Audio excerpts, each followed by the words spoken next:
As you design and develop in Webflow, or however you're building for the web, it's tempting to throw in all the animations and interactions just because you can. But great web design isn't about doing the most. It's about doing the right things with the right intent. Let's start by asking the question, what's the point of interactions?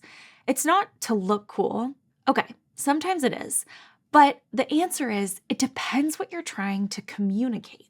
There's no right or wrong interaction. It's all about the context, what you're trying to say, who you're trying to say it to, and what you're trying to make users do. So in this video, we're going to talk about when to use interactions, when to not use them. We'll take a look at some examples, and finally, we'll cover some best practices.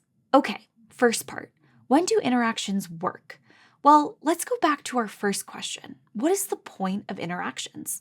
Again, there are a lot of reasons, but we narrowed it down to 3 categories. 1, they enhance the user experience by helping people understand what's happening and provide clarity. Micro interactions are great to guide behavior and confirm actions, things like hover states on a button, form feedback, and menu animations. They're the little nudges that let someone know, yes, your form submitted, or yes, you are hovering over this link and it is clickable. 2, interactions drive attention and focus. Motion can act like a spotlight. If it helps users notice something without overwhelming the rest of the page, it's doing its job. Think of a banner element, one that slides down at the top of the page to announce limited spots for a live event. That motion isn't random, it's deliberate. It grabs attention without taking away the whole experience. But again, not all attention is good attention. Sometimes motion can be distracting, and we'll get to that in a little bit. 3, interactions can strengthen brand personality. Is your brand playful and thrives on creative freedom? Then you may lean into expressive motion, or create unexpected playful interactions that break the rules on purpose. What if your brand is more elegant and high-end? Then maybe your content might fade in with smooth, subtle motion. Motion can say a lot without saying anything at all. When the way things move reflects how your brand feels, it makes the entire experience more cohesive and more memorable. So those are some ways where interactions are helpful. Now let's look at the other side, when they're not helpful. 3 main areas here. 1, if they degrade performance and accessibility. Interactions can affect runtime performance, not in terms of file size or load time, but in how smoothly the browser can render the page. If you're animating large areas or using properties that are hard on the browser, the whole experience can start to feel a little janky.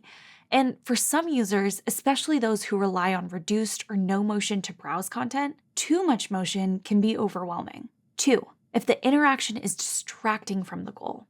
Over-the-top effects may look cool, but if they compete with content, it's distracting, causing the user to lose trust. And the second something feels gimmicky or hard to navigate, users check out, and chances are they're going to miss the point entirely. And finally, if the interactions clash with the brand and tone.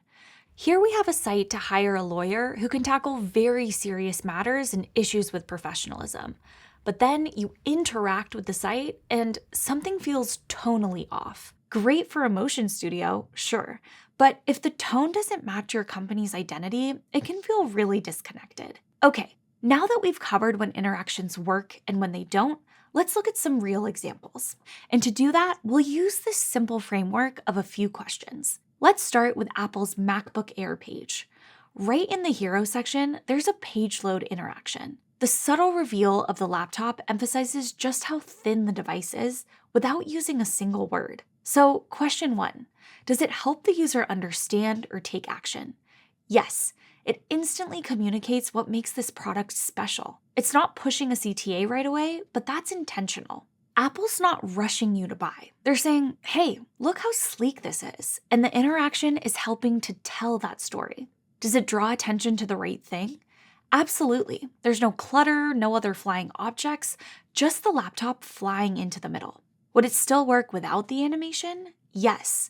In fact, if you turn on reduce motion in your device settings and reload the page, the animation is skipped entirely, but you still get the message regardless. Is it accessible and performant across devices? Yes. The animation is lightweight and it loads quickly. It works the same on mobile too. The site also checks if your device is in low power mode and skips the animation when needed to help save battery. So even though this interaction is subtle, it checks every box. It guides, informs, and aligns with the brand tone. So that's Apple. Next, let's look at an example with a bit more going on. Here's MetaLab, a design company that builds digital products. There's a subtle background video of the MetaLab logo. It's ambient enough to showcase the brand without pulling your focus away from the content. Then, as you hover over the client names, each link reveals a short preview of their work, a mini showcase without needing to click.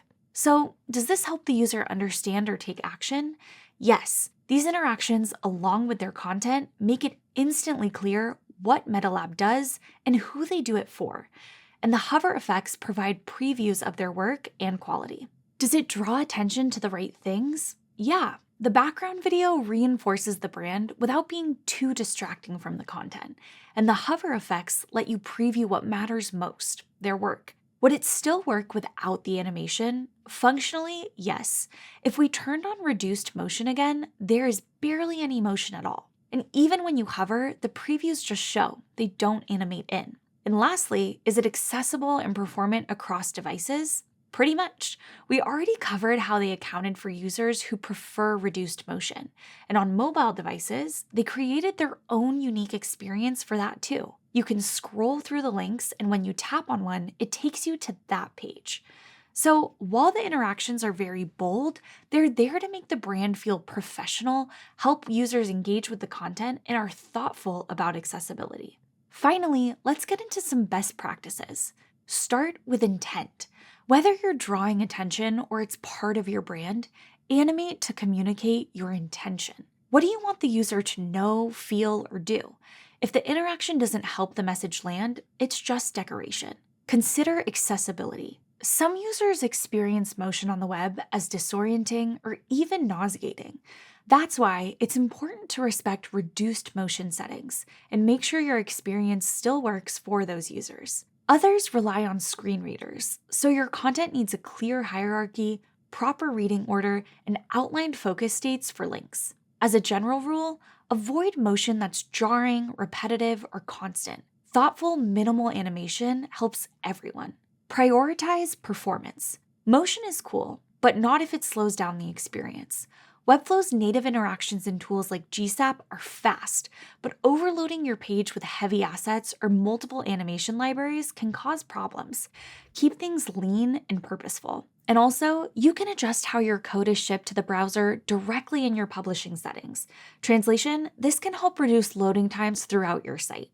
Animate responsively. Test across breakpoints. Make sure nothing breaks on mobile. And don't rely on hover-only triggers to convey meaning. Not everyone's using a mouse. Pro tip, in Webflow, you can disable specific interactions on smaller breakpoints. Lastly, validate with real people. Friends, colleagues, strangers, that uncle from another country. Ask them, did this feel smooth? Did anything distract you? Could you tell what the page wanted you to do? If no one notices the animation, but everything feels intuitive, that's a win. So to wrap it up, interactions aren't good or bad. It depends on why you're using them. If an interaction guides, delights, or informs, it stays. If it distracts, confuses, or slows things down, it goes.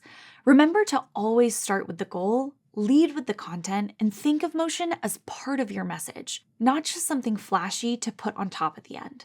Because when motion is thoughtful, it makes everything better.